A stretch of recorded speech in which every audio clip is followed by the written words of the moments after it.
Absolutely.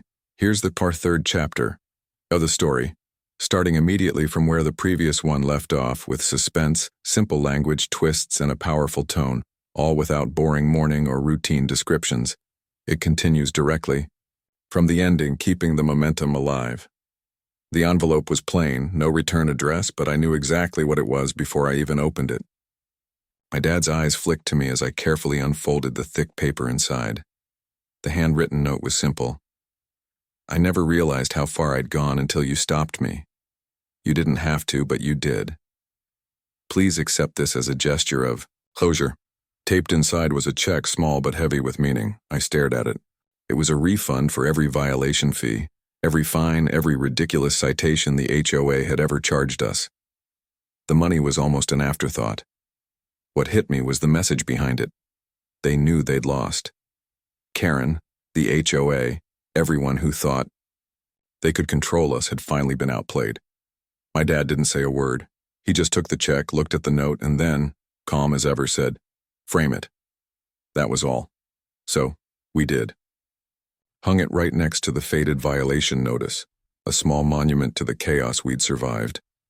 But what no one realized was that this wasn't just about the money or the fines. It was about what we'd uncovered, about how deep Karen's corruption went, how much she'd stolen, and how close she'd come to destroying everything. And the real game was just beginning, because behind that quiet smile, my dad was already planning the next move. He'd been silent all along, waiting for the perfect moment. Now that the HOA was crumbling, he was digging into the real dirt. Karen's hidden accounts, her secret loans, her personal guarantees. Whatever it took, he was going to make sure she paid for her lies, and she knew it. One evening, I caught her sneaking around her house, looking over her shoulder like she was afraid someone was watching her every move. That's when I realized she wasn't just moving away, she was running. But from what? The truth? The money? Or something darker? That's when I remembered.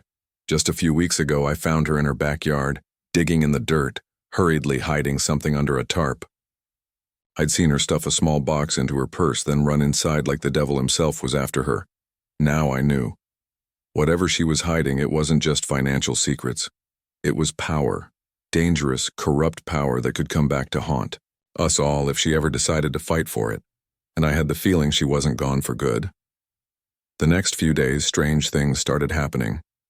Neighbors reported seeing her car parked on the street at odd hours, late at night, early mornings. Someone saw her sneaking back into her house with a large bag. Rumors flew. Did she have a backup plan? Was she trying to come back and reassert control? Meanwhile, my dad was relentless. He contacted the bank's legal department, pushed for a full audit of Karen's accounts, and made sure her personal guarantees were flagged. The more he dug, the more he found. Hidden transfers, suspicious invoices, shell companies. Her empire was a house of cards waiting to fall, and fall it did. One night, just as everyone thought the storm had passed, a letter arrived. Not from the HOA, but from the county's legal office. It was a formal notice. Karen's assets had been frozen, her bank account seized, and a court order was in motion to declare her bankrupt. Her name was now tied to a court case that could destroy her entire future. But the real shock came when I saw the last line.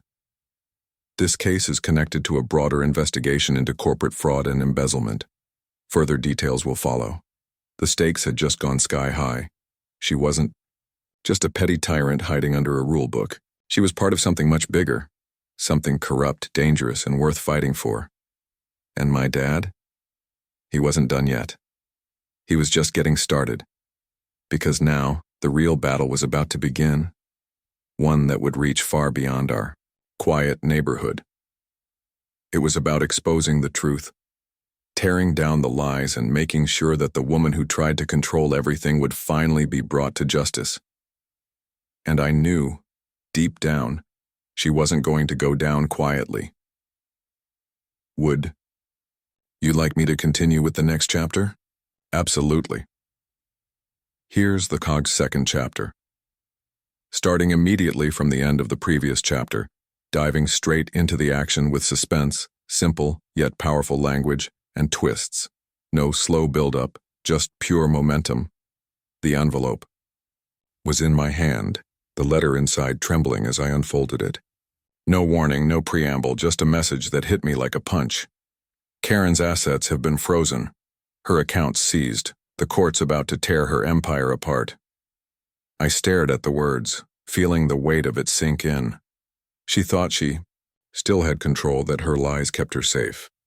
But now everything was collapsing fast. My dad's face was unreadable, but his eyes flicked with a dark purpose. He didn't speak. He just folded the paper carefully and tucked it into his wallet. That's when I saw the faintest smile. Hardly a smile, more a promise. She'd pushed too far. She'd made her move. And now, she was about to pay. Suddenly, the phone buzzed on the table. I snatched it up, an unknown number. My heart skipped. I answered, voice steady but tense. A calm, cold voice on the other end said, "She's running, she's hiding, but she's leaving clues. You just have to find them." The line went dead. I looked at my dad. What now? He leaned back, eyes sharp. Now we play her game. We find what she's hiding, her real secrets, and we make sure she can't run again. Because this isn't just about the HOA anymore. It's about what she's stolen and how deep her lies go. In that moment, I realized this was no ordinary fight. Karen wasn't just a petty tyrant. She was deeply tangled in something darker, something dangerous. And she was desperate enough to leave breadcrumbs, hoping to throw us off her trail. But we weren't going to fall for it. The night was thick with silence, but I could feel the storm brewing. Karen might have thought she'd escaped, but she had only made herself easier to find.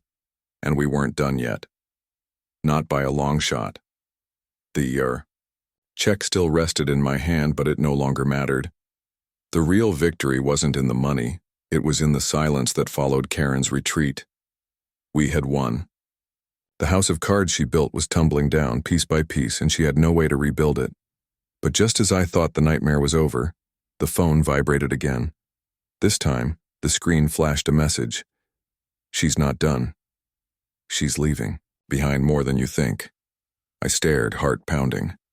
My dad's eyes darkened. Without hesitation, he grabbed his laptop, fingers flying over the keyboard. Every second counted now. Suddenly, an encrypted file popped up on his screen. Something hidden deep in Karen's private accounts. Something she thought was safe. It was a video. I hesitated, then clicked play.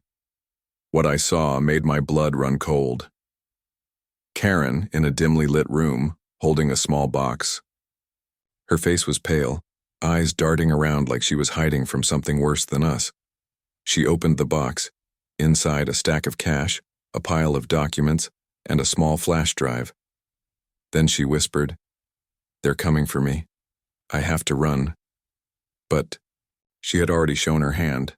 The video wasn't just a confession, it was a countdown. In that moment, I realized she wasn't just fleeing from the law.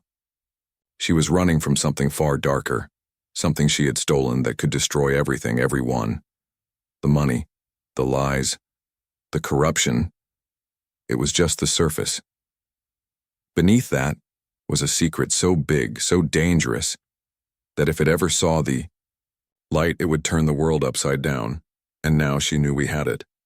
My dad looked at me, eyes blazing. "We're not just fighting for this neighborhood anymore," he said. "This is bigger than us. It's about stopping her from unleashing something she can't control."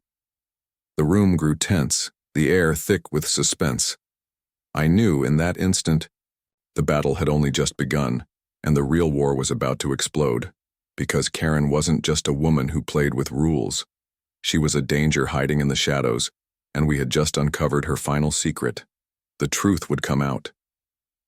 And when it did, nothing would be the same again. The silence shattered, because we had the proof, and she had nowhere left to run.